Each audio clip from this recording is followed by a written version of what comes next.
The latest film on my to-watch list was another recommendation from my brother. He recommended it for how it plays with narrative, and I love movies that play with the narrative. I remember when I was in university, we were told about something called either the innocent perspective or the naive perspective, and it was generally a narrative structure in which something familiar to the reader or the viewer is seen through the perspective of someone who is unfamiliar with it, and usually it's the perspective of a child. And ATONEMENT, which is the film that I watched, uses this narrative structure in a brilliant way. For those of you who don't know, it created quite a splash when it first came out, so you'd be forgiven if you did know it. ATONEMENT is set in and around the Second World War. It's a wartime romance movie, and I have to admit that put me off for a while. That's part of the reason why I didn't watch it for a long time, because wartime romance stories have sort of been done to death, and that really didn't interest me that much. But I loved it for that play on the narrative, particularly the first half, showing the same events from one perspective and then from a different perspective, and seeing how the perspective itself changes the nature of the events. That really interested me. But I have to admit, when it got into the wartime stuff, I'm perfectly aware of how horrible war can be. I've seen hundreds and hundreds of war films about how horrible war is, so I didn't really need to be reminded of that, but it looked gorgeous. The cinematography was absolutely beautiful, and the sound design as well was inspired. The way that the sound effects were integrated into the music was a work of genius. I thought that was brilliant. And if you watch the film or if you've seen it, you'll know what I mean. And it had some brilliant performances in it, obviously from Saoirse Ronan, who I'm swiftly becoming a huge fan of, and that was a huge breakout movie for her. Obviously James McAvoy, Keira Knightley did a brilliant job. Vanessa Redgrave, it was lovely to see her. Don't see her very often, but she's always brilliant. A whole slew of brilliant British actors like Benedict Cumberbatch, Brenda Blethyn, Romola Garai, probably pronounced that wrong, Gina McKee. I love seeing Gina McKee. She's great. It was very well done. I'd only seen one other Joe Wright movie. He seems to do a lot of wartime movies, and I'm not a huge fan of war films, if I'm honest. And I didn't used to be a fan of period dramas, but they've grown on me, and I'm liking them more and more, so I might watch some more of his stuff. But visually, he's a very good director, and the narrative was done really well. My brother suggested it predominantly because it's ultimately a story about storytelling, and I love storytelling in all of its forms. It's a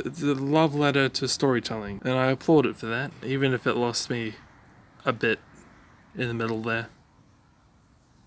It's worth watching.